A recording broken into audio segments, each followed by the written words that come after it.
So you're hiding $300,000. I could have used that money to buy a house someday. But Arabella, my mother-in-law, beat me to it, buying the house without even telling me. When I confronted Patrick about it, he brushed it off, saying, "Let Mom do what she wants. Just forget about it." He started taking her side, which infuriated me beyond measure. I couldn't forgive either of them. My name is Kathy, and I married Patrick, who works at the same food company, 5 years ago. Our busy work schedules leave little time for us as a couple, but we generally get along without any major conflicts. However, my relationship with Arabella, my mother-in-law, has never been smooth. It all began during a family gathering at her house, where she casually remarked, "Now that you're married to Patrick, you'll quit your job and become a housewife to support him, right?" I calmly replied, "No, I plan to continue working after marriage. Patrick and I have discussed it, and he supports my decision." Arabella seemed taken aback and countered, "Isn't it normal for a wife to become a housewife after marriage? That's what I did when I married my late husband." This comment marked the beginning of our strained relationship, which only worsened over time. Pondered silently how antiquated it was to expect a wife to be a housewife while the husband earns. Naturally, I couldn't voice this to Arabella, so I simply offered a polite smile and brushed off her comment. "Are you sure Patrick agrees with you working? If you're not home because of work, it will just add to his burden when he's tired," she persisted. I replied calmly, "That's Mom's perspective, not Patrick's. He supports my decision, so let Kathy do as she likes." Patrick intervened in my defense, saying, "Mom, I'm fine with it. Let Kathy make her own choices." After that, Arabella ceased her snide remarks, and we soon departed from her house. "Thank you for stepping in back there. If you hadn't," Arabella might have continued. I expressed my gratitude. Patrick replied reassuringly, "Mom has raised me alone since Dad passed away. She's probably just concerned. Don't take it too hard." His defense and understanding touched me deeply. I felt fortunate to be married to such a caring person. As we headed back to our condominium, I secretly felt a sense of contentment.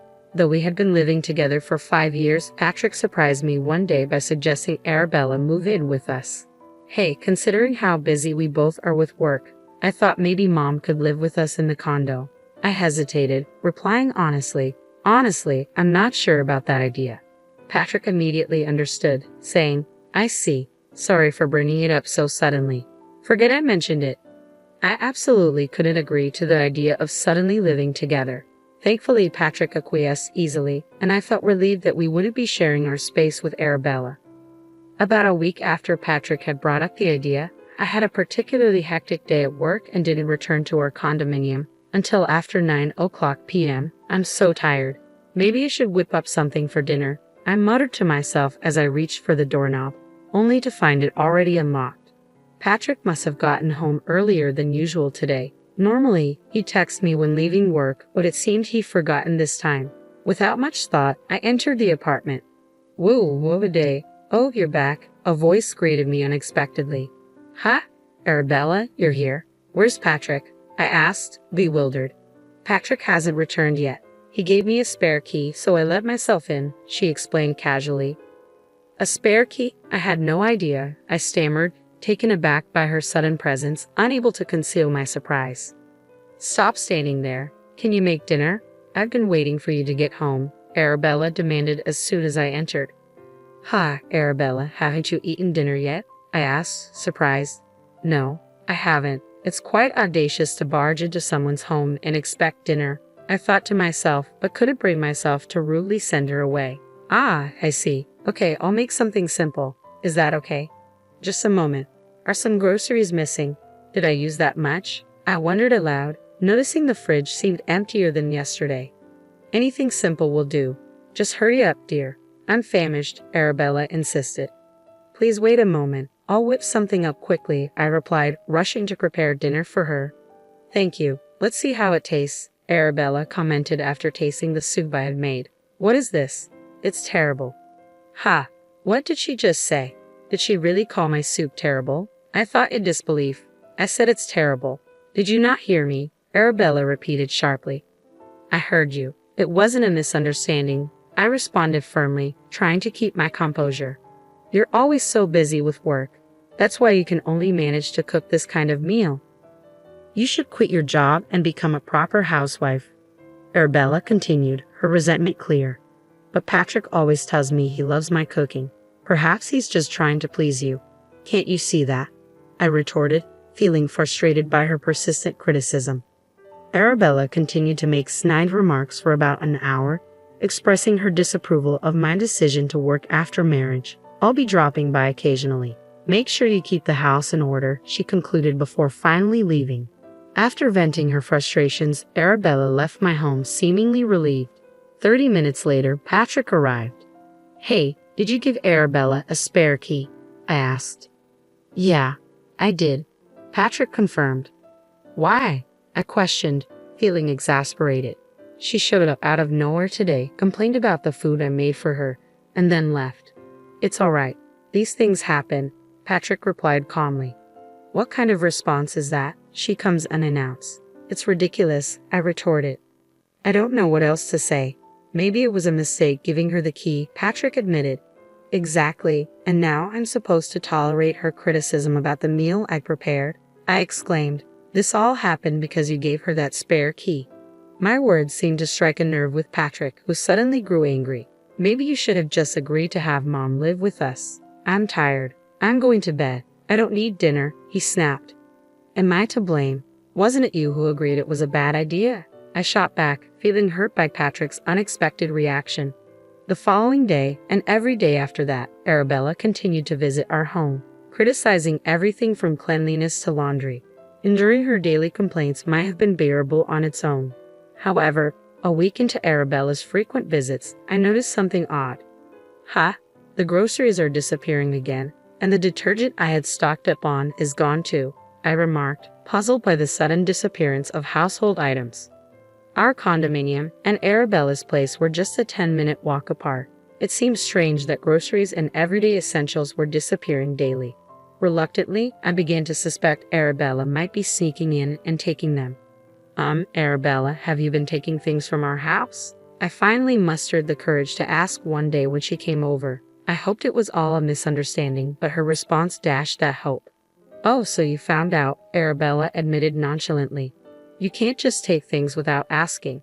These are household supplies and food, I protested. What's the harm? It's my son's house, after all. It's wasteful to let food spoil, especially since you're hardly ever home because of work, she justified, unapologetic. I was taken aback by her audacity. While I understood this was also Patrick's home, her actions felt intrusive and disrespectful. Oh, by the way, I found out about your $300,000 in savings, Arabella continued casually. What? What are you talking about? I have no idea, I exclaimed, shocked by her revelation. You found it on my banking card. I saw the amount when I checked it. You can withdraw money with just the card, right? She asked, as if it was a perfectly reasonable thing to do. Do you know the PIN? You had it written on a note stuck to your banking card, remember? Arabella remarked casually. I messed up. I never thought anyone would look at my banking card, so I was careless, I admitted, feeling shocked and betrayed. That's right, I found the note with the PIN on it, Arabella confirmed, almost amused. I've been wanting to live in a nicer house. This worked out perfectly, she added with a laugh before leaving my house. I couldn't forgive what had happened, Arabella using my money like that to buy a house without my permission. When I confronted Patrick about it, his response was dismissive. Just let Mom do what she wants. Forget about the $300,000, he said casually, as if it were inconsequential that such a large sum had been taken without consent. This mother and son duo are unbelievable, I fumed. At that moment, any remaining affection I had for Patrick evaporated. Feeling deeply betrayed and taken advantage of, I decided it was time to take revenge on both of them. The next day, I invited Arabella over again to confirm if she had indeed used my money to buy a house. Determined to gather solid evidence, I discreetly started the voice recorder on my phone before confronting her. Yesterday, you mentioned using $300,000 for my banking card to buy a new house. Is that true? I asked directly. Yes, it's true. I've already paid the down payment and construction has begun. With your banking card, it's essentially mine, Arabella admitted without hesitation. But having the banking card doesn't mean anything. How do you plan to withdraw the money? I asked Arabella, trying to maintain my composure. Just by pretending to be you and signing? Of course, she replied with a smirk. Arabella, that's illegal. It's theft, I protested, shocked by her brazen admission. Call it what you want. Who would have thought you, who can't even manage household chores properly, had saved up so much? At least you're good for something. That's all. You can have the banking card back. Thanks for having me over today, she said dismissively, brushing off my concerns. I was seething with anger, tempted to grab the card back forcefully, but I held myself back and let her leave. Despite my frustration, I had managed to gather evidence of Arabella taking the banking card from my house. Enjoy it while you can, Arabella, I muttered under my breath. The following day, I called Arabella, devising a plan to lure her back to my house under the guise of settling the issue. Arabella, you can keep the banking card, but you'll need my identification to withdraw any money. I'll handle the withdrawal for you. Can I hold on to the banking card for now? I asked, feigning cooperation. Oh, I didn't realize that. I'll bring it right over. Thanks, Arabella replied eagerly. I informed her of this over the phone, but I had no intention of actually withdrawing $300,000. In this day and age, withdrawing such a large sum without proper identification is impossible. How could she be so naive? She was solely focused on quick money with no regard for the fact that her actions were criminal. Once I retrieved the banking card from Arabella, I wasted no time heading to the police station. I need to report a crime, I said firmly as soon as I arrived. Yes, my mother-in-law took my banking card without permission and was trying to use it to purchase a new house. I explained to the police officer. Wait, not you purchasing. No, not me. My banking card was stolen. I would like to file a report, I clarified firmly. The police listened attentively, understanding the seriousness of the situation, and accepted my report.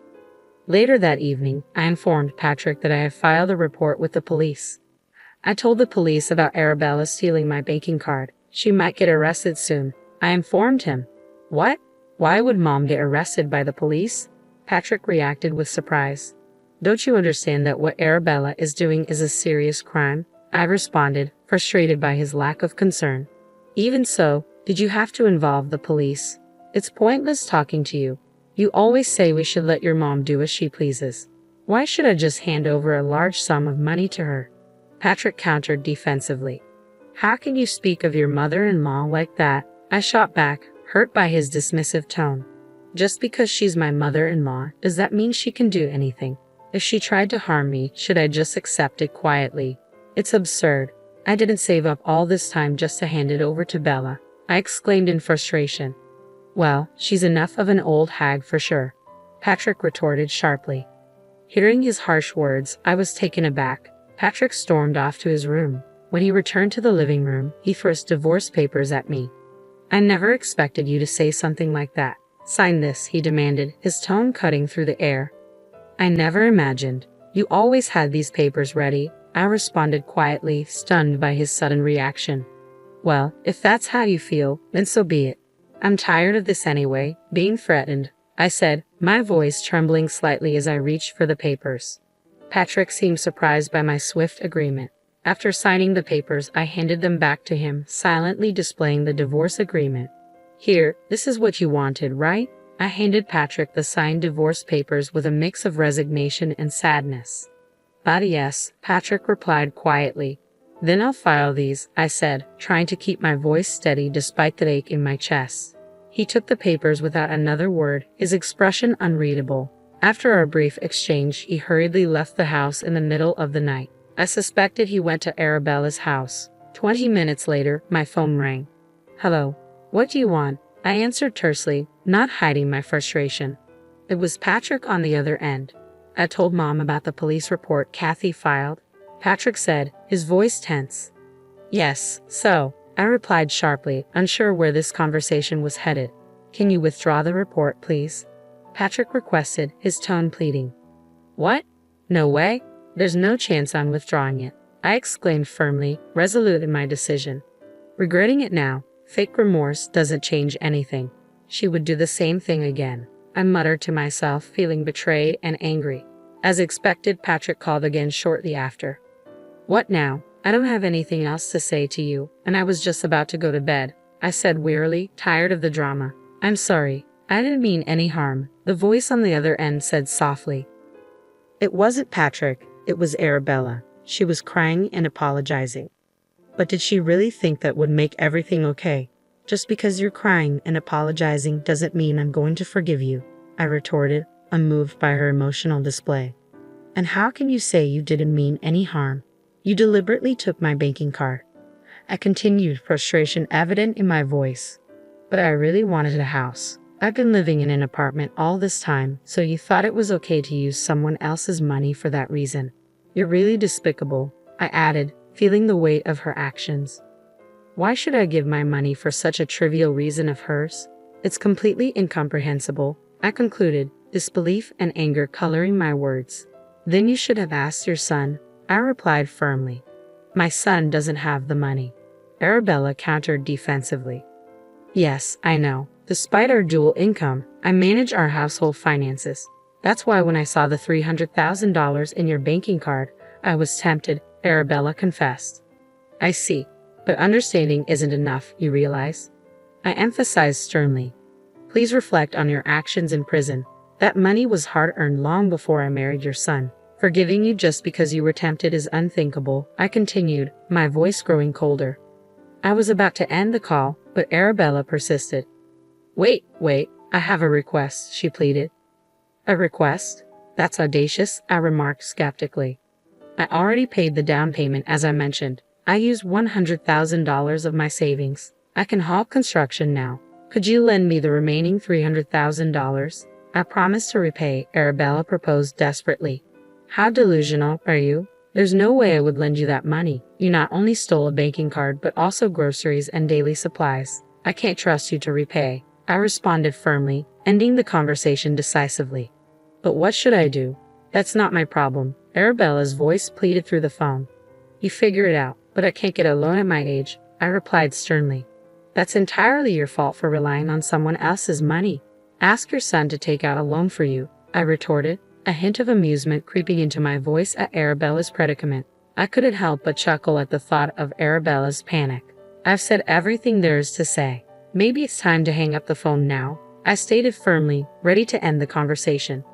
Just as I was about to disconnect, Patrick interjected, attempting to continue the conversation. Hey, please, are you going to abandon Mom? Didn't she take care of you? Think of it as repaying a favor, Patrick pleaded desperately. She never took care of me. She always came to my house just to make snide remarks and never helped with housework despite having a spare key. On what basis are you saying she took care of me? I countered sharply, frustration and resentment evident in my voice. Patrick fell silent, unable to respond to my accusation. He spoke out of desperation. Perhaps he hoped appealing to my emotions would convince me to provide assistance. I mused aloud. Well, that's how it is. I won't be providing any assistance. Good luck, I concluded firmly, ending any hope of reconciliation. Wait, I'll handle Mom's situation, and I won't trouble Kathy anymore. So please, can we reconsider the divorce? Patrick pleaded one last time, desperation coloring his voice. It's too late now. Arabella is more important to you than me, right? I stated bitterly, my heart heavy with disappointment and hurt. I'm truly sorry. I'll value you, Kathy, more from now on. You don't need to bother about me anymore. We'll be strangers by tomorrow, Patrick's voice pleaded through the phone. Enjoy your life with your beloved Arabella, I replied calmly before hanging up. Concerned he might call again, I turned off my mobile and went to bed. Patrick didn't return home that night. They were likely consoling each other. The next morning, I took a day off work to file the divorce papers. Patrick and I were now strangers. Arabella's fate was no longer my concern. For the 3 days before I left our home, Patrick barely spoke to me. I didn't initiate conversation either. Planning to move back to my parents' house, despite the hour-long commute to work, I packed up my belongings. As I left, Patrick said just one thing. I'm sorry for everything up till now. Ignoring him, I walked away. It was a stark end to a once loving marriage. Strangely, I didn't feel sad. I felt relieved to be free from such a toxic mother and son. I can't forgive them after everything. They brought this upon themselves, neglecting and defending Arabella. If Patrick had stood up to her when she stole my banking card, maybe things could have been different. They underestimated me. I wasn't going to be continually wronged. Now they face the consequences of their actions, working to repay their debts. It's their own doing, their karma, I reflected as I drove to my parents' house. A week later, the police called to inform me of Arabella's arrest for theft. Not living with Arabella played a crucial role in her arrest. If you had been living together, it might have complicated things due to the familial nature of the theft. I understand. I'm grateful she was apprehended. Thank you, I responded, relieved by the news. Now Arabella will have time to reflect on her crimes, I thought. Just then, Patrick called. Mom has been arrested, he stated solemnly. I know, the police informed me. I can't manage the loan payments alone now that Mom's gone, Patrick admitted. So what? You're not asking me for help again, are you? I replied firmly. No, please don't call me again, Patrick faltered. I ended the call and blocked his number to avoid further contact. A month later, I heard from a colleague. Hey, did you hear? Patrick quit the company. Though we worked at the same place, we rarely crossed paths. The news of Arabella's theft and arrest had spread, making it untenable for him to stay. I didn't spread the news, I assured my colleague. I don't know what happened to him after that, but he must be struggling with the loan repayments, my colleague remarked. 3 years later, I found happiness again. I married someone who cherished me deeply, and my new in-laws welcomed me with love. Finally, I felt genuine happiness. I hope nothing like this ever happens again, I whispered, grateful for the peace and love in my life now.